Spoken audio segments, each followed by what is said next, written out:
Qala al-mu'allif rahimahullah ta'ala wa nafa'ana iyyakum ulumahu hukukul ukhuwah was suhbah, hak persaudaraan dan persahabatan.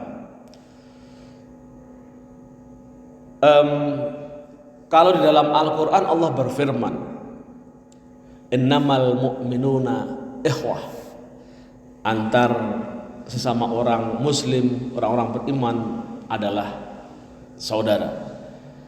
Nah, yang belum kita tuntas secara dipahami apa maksud dari ukhuwah itu. Nah, di dalam kitab ini dijelaskan hak persaudaraan dan persahabatan. Jadi kalau kita sesama muslim itu menyatakan kamu adalah saudaraku atau kamu adalah sahabatku, nah, itu ada beberapa hak yang perlu kita tahu, meskipun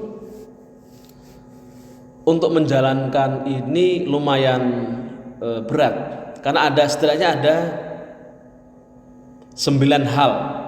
I'lam anna li ahika 'alaika haqqan. Ketahuilah bahwasanya pada dirimu ada beban untuk memenuhi hak-hak saudaramu. Yang pertama adalah minal mal, hak kebendaan,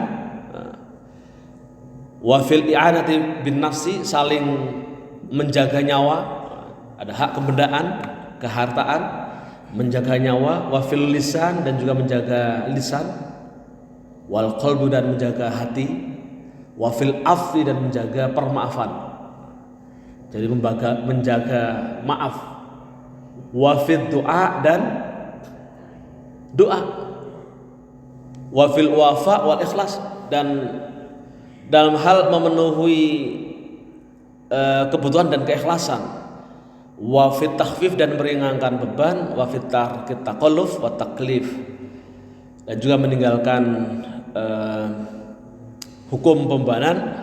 Wa dzalika yaj'aluha samaniyatu jumal. Jadi ada 8 aspek, 8. Jadi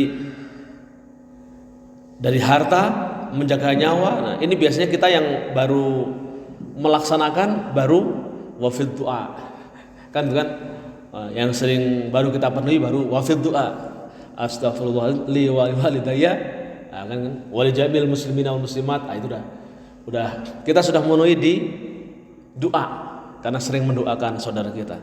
Tapi yang lainnya wallahu a'lam bishawab, nanti kita lihat kajiannya. Jadi kita sebagai sesama muslim, sesama orang beriman, sudah menunjukkan secara terbatas hak-hak mereka atas kita. Kita coba jelaskan bagaimana hak dalam kebendaan. Al-haqqul awal fil mal. Hak pertama di dalam harta benda. Ruya anna mathalul akhwaini mithlul yadaini taghsilu idahumul ukhra. Diriwayatkan bahwasanya perumpamaan 2 orang bersaudara itu seperti 2 tangan yang saling membasuh satu dengan yang lainnya. Jadi bahasanya tidak ada ego lah. Wong ketika tangan yang satu butuh diusap, butuh dibasuh, perlu pelibatan tangan yang satunya lagi. Begitu juga ketika membasuh tangan yang satunya, itu juga tangan yang kanan dia harus aktif menggosok-gosokkan. Kira-kira gambaran perumpamaan 2 persaudaraan, 2 saudara seperti 2 buah tangan yang saling membasuh. Wa dzalika li'annahuma yata'awanani ala ghardin wahidin. Karena mereka itu 2 tangan itu saling menolong karena memiliki tujuan yang sama. Dalam hal membasuh tentunya tujuan yang sama adalah apa? Membasuh kaki, kan? Membasuh untuk wudu. Wa kadzalika al-akhwan idza tatimmu innama tatimmu ukhwatuhuma idza tarafaqa fi maqsadin wahidin fahuma min wajhin kasahsil wahid. Sama halnya di dalam persaudaraan ini adalah karena ada kasih sayang antar keduanya yang kemudian sama-sama dalam menuju tujuan yang sama. Maka itu seperti badan yang satu. Kan di dalam hadis juga disebutkan kan al mukmin al muslim yasuddu ba'duhu ba'dun kal bunyan wahid. Sesama orang muslim itu adalah saling menyanda satu dengan yang lainnya karena diumpamakan seperti bangunan yang satu. Kita hafal hadis itu tapi ya kadang di tingkat aksinya, di tingkat prakteknya kita berat menerapkan itu. Maka nanti ada beberapa tingkatannya sampai yang paling tinggi itu seperti apa. Wa hadza yaqtadi al-musahamati fi sarra wad dharra wal musyarakah fil mal wal hal wa irtifa'il ikhtisas wal i'tithar wal muwasah bil mal ma'al ukhuwah ala thalathin maratib. Jadi antar seorang muslim yang menyatakan bersaudara dengan muslim yang lain, dia harus saling investasi, musahamah, saling menanam saham, baik di dalam kesedihan, kesempitan maupun dalam keluangan. Jadi menanam musahamah, saling menanam saham di dalam kelapangan dan kesempitan. Wal musyarakah fil mal, dan juga syirkah, ada persekutuan, kongsi di dalam harta. Dalam arti begini, ini memang berat ya. Musahamah fis sarra wad dharra. Kita harus bersama-sama dalam kesulitan dan kelapangan, dan juga di dalam kongsi harta dalam rangka untuk bekerja sama. Untuk apa? Ya, pertama tentunya li sa'adatud darain. Kita sebagai muslim harus memiliki satu memori positif bahwasanya kita hidup di dunia dengan segala hal sampai kemudian ada ikatan seperti ini untuk mendapatkan sa'adatud darain, kebahagiaan di dua dunia. Bahagia di dunia dan juga bahagia di akhirat. Nah, jadi misi ini harus dipahamkan bersama, sehingga kita melihat saudara kita yang muslim yang lain ketika kok dia berada dalam kesulitan, berada dalam kesulitan material, ya kita harus saling membantu. Kalau kita memiliki kecukupan, kalau misalkan bisa tenaga, kalau punya uang ya pakai uang, kan gitu ya. Jadi kan kenapa? Untuk lisaat itu tadi. Cuman persoalannya kan gini, persoalan yang sering jadi masalah itu, kita bisa membaca orang ini memanfaatkan momen, wah ini mumpung ini ada pengajian, habis ini ada saling menanggung antara umat Islam, sampai di hari kita kunjungi orang kaya misalkan, kita mintain modal misalkan begitu, balik itu hanya untuk memanfaatkan misalkan gitu ya. Ya sebenarnya secara hukum boleh begitu. Saya miskin misalkan, lalu misalkan karena memang orang miskin itu kan punya hak ya, punya hak. Jadi dia boleh meminta. Orang miskin itu boleh minta zakat tuh, Pak minta zakat itu boleh. Minta tiap hari itu boleh. Sampai dia mendapatkan posisi yang mapan. Jadi kalau merasa miskin, merasa kurang, itu boleh meminta ke orang yang mampu. Karena memang itu hak kita sebagai orang miskin. Maka dalam Quran itu ada lis-sa'ili wal mahrum. Jadi orang meminta itu ada sa'il, peminta yang dia memang tidak malu untuk meminta, sementara wal mahrum orang miskin tapi malu meminta, menjaga kehormatannya. Sama-sama definisinya orang-orang miskin. Boleh kita minta kalau kita merasa kesulitan. Nah, minta terus itu ya boleh juga. Cuman kadang yang jengah yang ngasih. Oh ini minta terus kan gitu. Nah, ini kita iman kita sebagai seorang muslim ya diuji. Nah, karena memang di dalam al-haq fil mal, al-hukuk fil mal itu ada di situ adalah musamah fis sarra wa dharra. Jadi yang pertama adalah 3 level ketika kita berhubungan antara sesama saudara dalam hal pemenuhan hak kebendaan kehartaan adalah level yang paling rendah adalah antang zilahu mangzilata khotimika fatakumu bihajatihi min lati malika. Pertama adalah memposisikan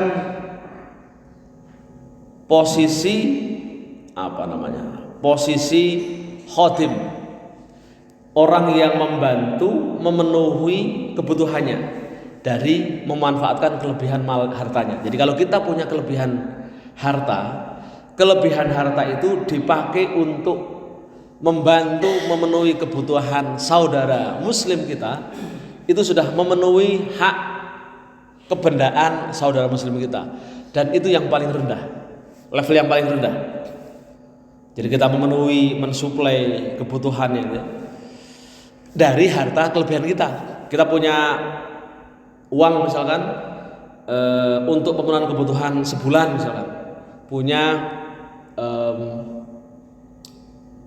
misalkan 6 juta, tapi kemudian kita punya uang 10 juta misalkan, maka memenuhi kebutuhan saudara muslim kita dari 4 juta itu adalah termasuk memenuhi hak kebendaan saudara kita yang levelnya paling rendah.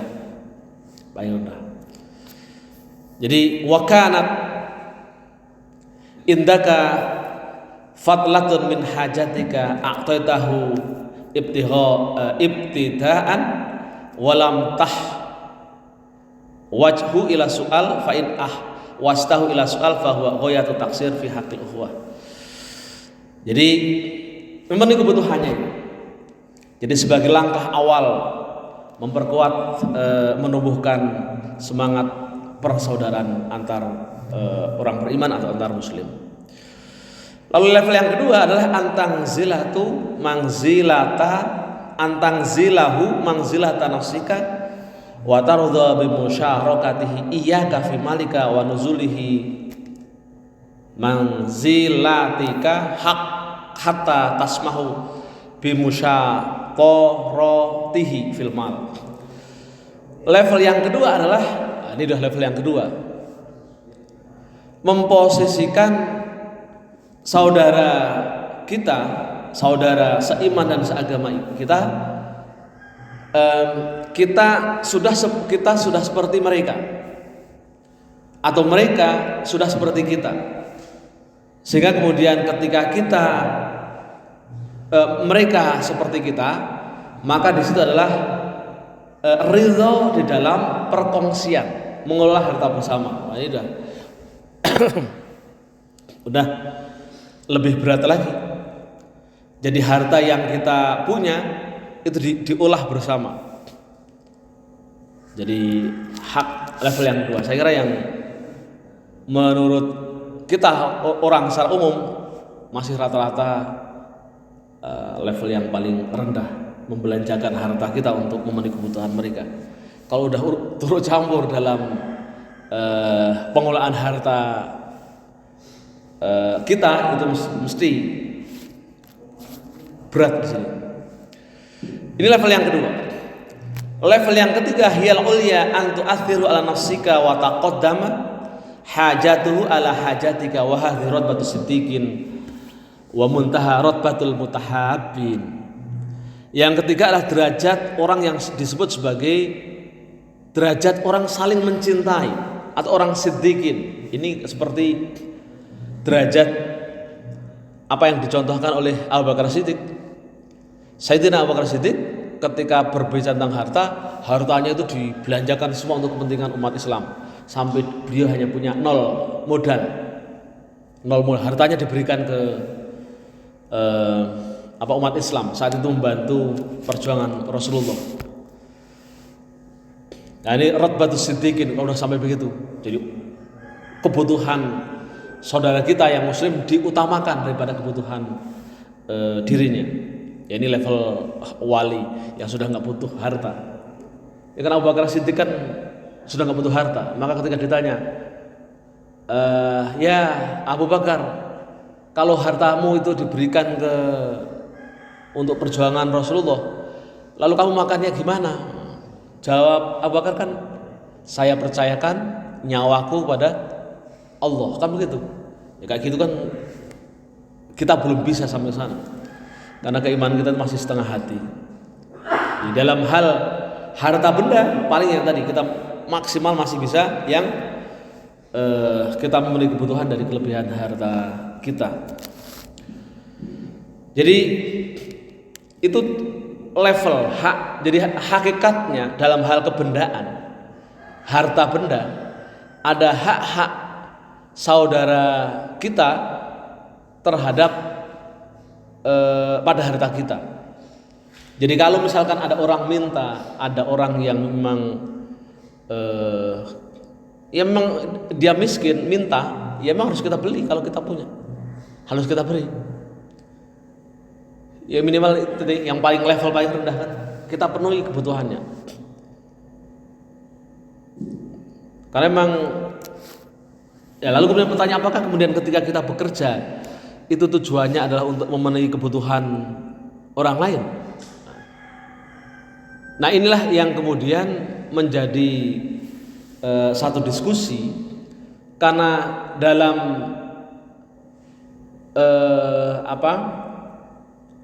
antar sesama muslim itu tujuannya adalah fi maqsadin wahid, mencapai satu tujuan.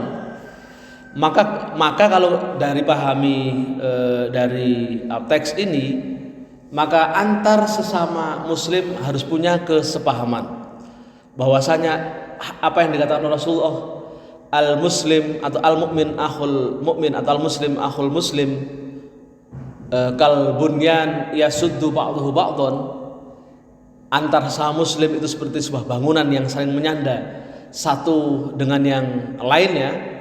Maka ya boleh jadi kita itu memang kerja ya untuk saudara kita yang lain, ya minimal kan kemudian keluarga, dalam arti keluarga secara biologis. Di samping selain itu juga kita punya tanggung jawab menjaga saudara kita muslim yang lain yang tidak punya ikatan biologis. Jadi wa muntaha hadhi radbatul ithar bin nafsi aydan, fa illam tasadaf nafsaka fi radbati min hadirat ma'ahika fa'lam anna aqdul uhuwah lam yanaqid ba'da fil batin. Jadi puncak dari derajat ini adalah terpenuhinya kebutuhan jiwanya, al-ithar bin nafsi, terpenuhinya kebutuhan material.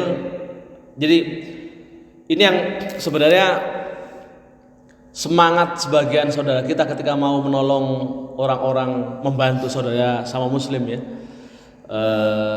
bikin koperasi, bikin pengelolaan harta bersama, yang kemudian kita bisa jadi kemudian zakat yang kita keluarkan itu memiliki ruang-ruang untuk dikembangkan. Tapi memang ketika definisi zakat, yang pertama itu memang harus dipenuhi dulu kebutuhan. Karena orang kalau mau bekerja harus kenyang dulu, kan gitu ya.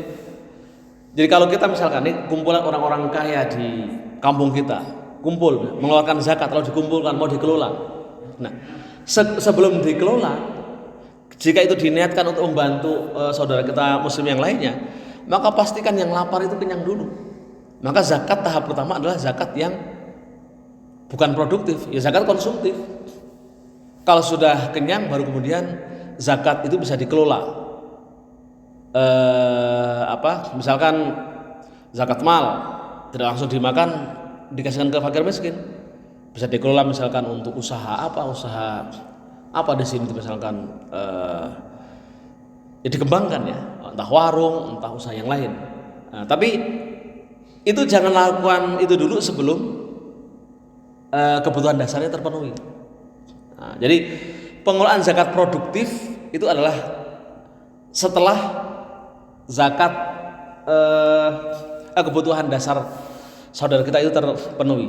Maka kemudian di dalam leveling ini adalah jadi kita memberikan sampai ke level usaha, sampai kemudian ithar bin nafsi aidan, sampai terpenuhi kekayaannya untuk memenuhi kebutuhan dirinya. Jadi berat sekali tadi sebagai muslim. Wa innamal jari bainakuma mukhalatatun rasmiyah la waqa'a lima fil aqwa waddin. Faqad qala Maimun bin Mahron man radhiya minal ikhwan bitarkil ibdhal fal yu'ah ahlal kubur. Kata Maimun bin Mahron, barang siapa yang rela ridho dengan persaudaraan sampai kemudian bitarkil ibdhal, sampai kemudian menghilangkan keistimewaan antar diri kita dengan mereka, fal yu'ah ahlal kubur, maka kemudian dia akan tetap bersaudara. Persaudaraannya itu sampai menjadi warga kubur. Jadi kita saling menolong, ya, sampai kemudian sekat-sekat antara aku dan dia itu tidak ada. Maka fal yu'ah ahlal kubur, maka dia akan sampai ikatan persaudaraan itu sampai menjadi ahli kubur. Jadi nanti di kuburan itu, di alam barzah itu akan terjadi ikatan persaudaraan, saling menolong juga.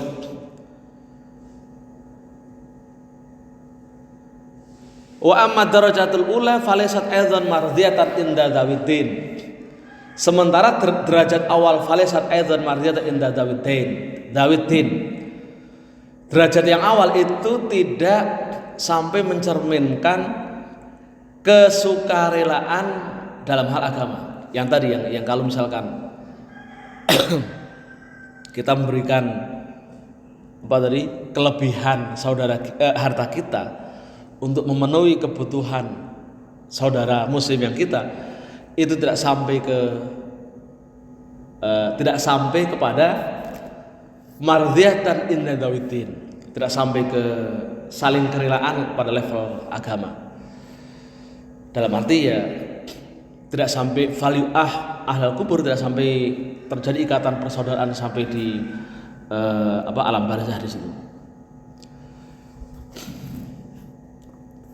Ruya ana Utbatul Ghulam rahimallahu jaa ila manzili rajulin kana qad akhahu faqala ahtaju bimalika ila arba'ati alaf faqala khudh alfain fa'aradu anhu. Ini ada cerita dari Utbah al-Ghulam. Ada seorang datang ke rumah saudaranya dan dia sudah menyatakan kita adalah saudara. Lalu dia bilang, saya butuh uangmu, saya butuh hartamu 4.000. Lalu kemudian dia mengatakan faqala khudh alfain fa'aradu anhu, ambillah 2.000 saja. Maka kemudian dia menyerahkan padanya. Jadi sebegitu kuat contoh yang diberikan oleh para ulama kita.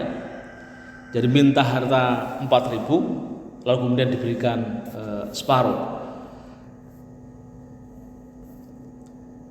Jadi waqala athar dunya 'ala Allah amma stahbabta antad iyal ukhuwah fillah wa taqulu hadza.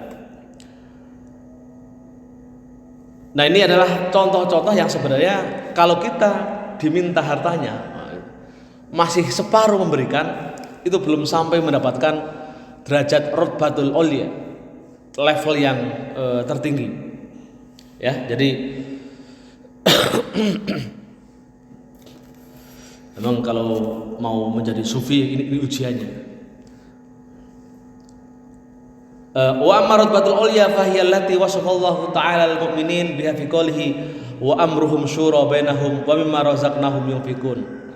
Nah, sementara derajat yang paling tinggi adalah sebagaimana yang telah disifati oleh Allah. Pertama adalah wa amruhum syura bainahum, ada proses dialog diskusi, ada musyawarah antar mereka dalam penggunaan harta benda itu. Lalu kemudian wa mimma razaqnahum yunfikun. Jadi lalu dari yang kami berikan rezeki kepada mereka, mereka memberikan infak, memberikan berinfak. Jadi ai kanu khulata fil amwal la yumayyizu ba'dahum rilahu an ba'd. Jadi Allah memberikan harta kepada kita, lalu kemudian harta itu juga disalurkan kepada saudara kita. Wa kana minhum man la yashab man qala na'la li annahu adhafu ila nafsihi. Jadi ini, tapi kita sebagai orang awam dalam hal beragama kan juga awam juga ya. Tentunya kalau kita mau masuk ke level yang lebih tinggi, ya kita harap jangan langsung ke tinggi. Karena khawatirnya iman itu, iya sekarang lagi beriman, nanti kemudian akan menyalahkan Tuhan kalau menyalahkan Allah kalau seperti itu. Langsung kita oke lah, kita masukkan level yang tertinggi. Oke, silakan siapa saudara yang pengen mengolah harta bersama. Wah itu malah nanti ribet. Nah, yang paling baik berislam itu ya memang secara berjenjang. Anggap dalam pemenuhan hak harta kita, hak untuk melihat kebendaan kepada saudara kita, maka yang tahap paling kita penuhi dulu yang paling rendah.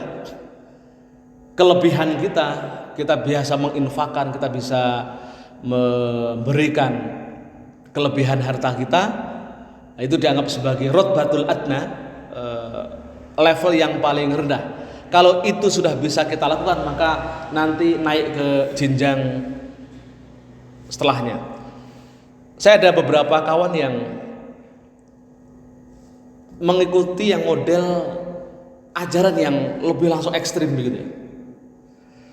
Jadi atas nama menerapkan ajaran agama yang ideal, lalu kemudian langsung mempraktekkan seperti Sayyidina Abu Bakar.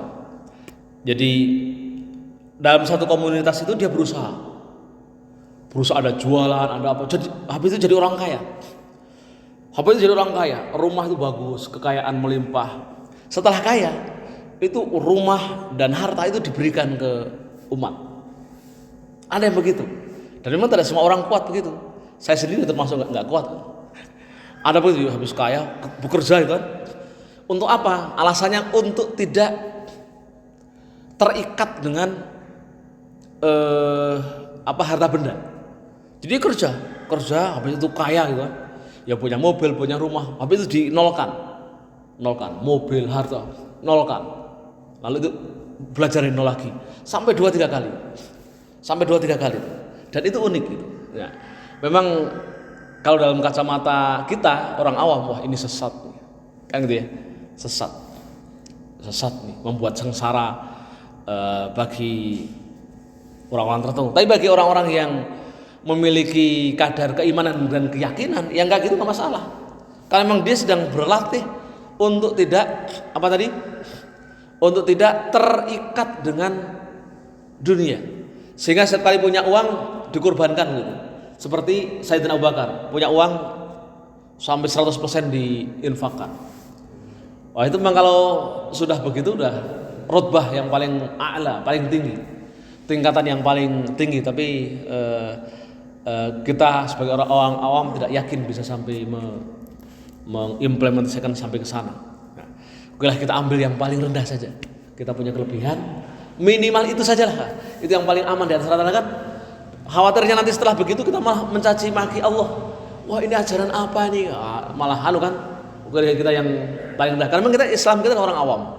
Islam kita, keberagaman kita adalah keberagaman orang awam. Hanya orang-orang khusus yang sudah mampu seperti itu, ya, menjangkau, mengimplementasikan sampai mengorbankan seluruh hartanya untuk orang lain. Jadi leveling sama seperti dalam hal semua di dalam ibadah kita ada leveling. Dalam puasa juga begitu kan. Puasa ada khawas, ada puasa shaumul awam, ada shaumul khawas dan shaumul khawas. Puasa orang awam itu ya kayak tadi, hanya cukup menahan lapar dan haus. Tapi khawas itu sudah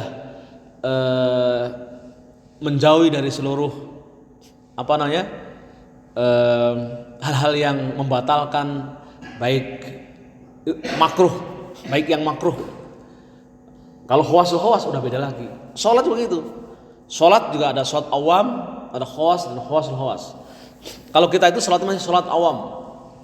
Sholat ya yang penting mengikuti gerakan. Masalah khusyuk nanti. Yang penting menggugurkan kewajiban. Itu sholat kita. Ya kan, untuk mendapatkan kekhusyuan nanti dulu. Karena level keberapaan kita masih sholat awam ya, khusyuknya baru ditakbir saja. Setelah itu bayangin yang lain. Tapi tetap sah. Tapi untuk sampai ke khawas ataupun khawasul khawas harus level itu. Nah, kalau sudah khawasul khawas, ibaratnya orang ditusuk kena panah, itu sudah nggak terasa. Kan gitu. Seperti di sahabat itu, ketika kena panah nggak terasa. Perang kena panah nggak terasa. Setelah selesai ternyata darah bercucuran itu. Lalu ketika mau dicabut, sholat lagi. Nanti cabut ketika saya sedang sholat. Karena ketika sedang sholat itu nggak terasa. Karena dia sedang mengalami ekstase, kenikmatan yang tinggi ketika sedang berdialog dengan Allah. Selalu begitu.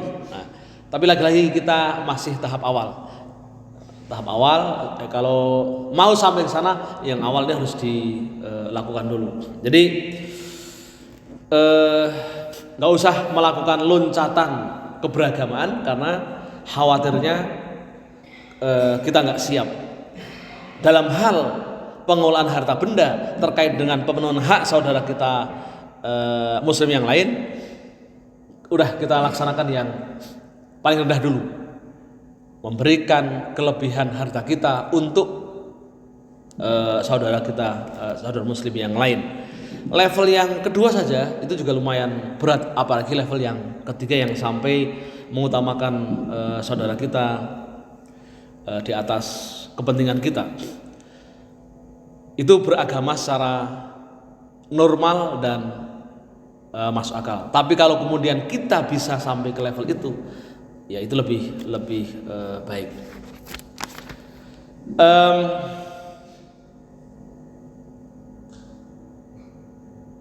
Nah, jadi waqala Abu Sulaiman Ad-Darani, "Lau anna dunya kullaha ilayya fajaltuha fi fammin ahin." Ini contoh ulama sufi ya.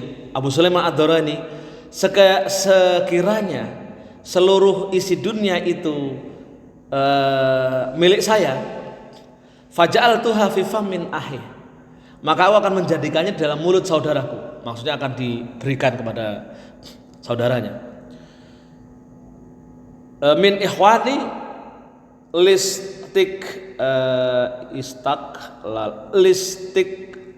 lal tuha lahu, karena aku ingin memerdekakan dia. Nah, wala makanal infaq ala ikhwan afdalu minas shadaqat al fuqara. Jadi menurut Abu Sulaiman itu infak kepada saudara, maksudnya ini sudah saudara muslim ya, afdalu minas shadaqat alal fuqara, lebih utama daripada zakat kepada fakir. Infak, ini nanti ada perbedaan antara infak, zakat dan sedekah. Nah, jadi infak kepada ikhwan afdal minas sedekah. Nah, apa perbedaan infak dengan zakat?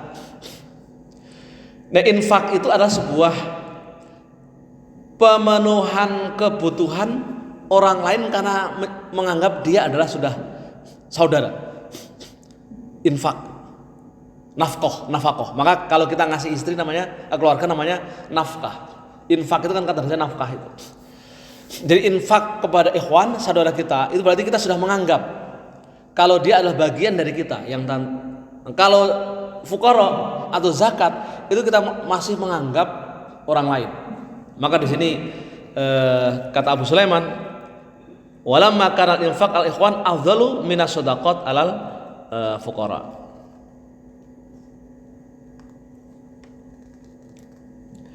Qala Ali radhiyallahu an la ishruna dirhaman a'taha ahi fillah ahabbu ila man an atasaddaq bi mi'ati dirham al masakin. Sayyidina Ali mengatakan sungguh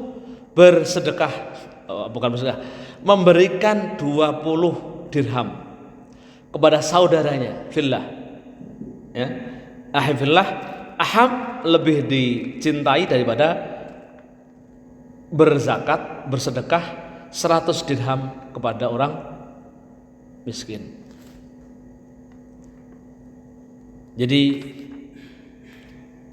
di sini posnya adalah menganggap saudara seagama kita sebagai saudara itu. Posnya di situ. Leveling itu karena nomenklatur infak itu memberikan harta kita kepada dia karena dianggap saudara. Itu yang kemudian la ishruna dirhaman. Nah, jadi memberikan kepada saudara kita itu lebih afdal daripada zakat 100 dirham.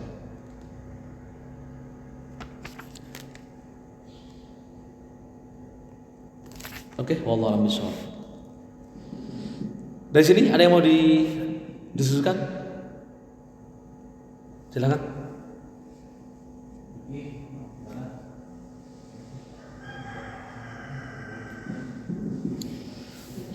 Jadi kesimpulannya di sini ya, kesimpulannya di situ.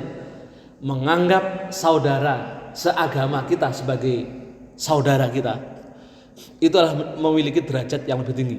Sehingga berinfak, memberikan nafkah kepada mereka lebih afdal daripada zakat kepada fakir dan miskin. Maka ini yang kemudian dalam syariat pembayaran zakat itu sebelum berzakat itu penuhi dulu kebutuhan saudara kita, sebenarnya begitu. Dalam syariat zakat itu penuhi dulu kebutuhan saudara kita. Misalnya ini, kita punya adik, kita punya kakak, kita punya keluarga. Penuhi dulu kebutuhan keluarga. Nah, itu namanya infak, nafkah. Penuhi dulu atau kalau mau berzakat ya hanya kemudian diberikan kepada saudara kita. Jangan jauh-jauh memberikan zakat. Karena itu level yang lebih utama daripada luar dari kita. Jadi yang dekat dulu baru kemudian keluar.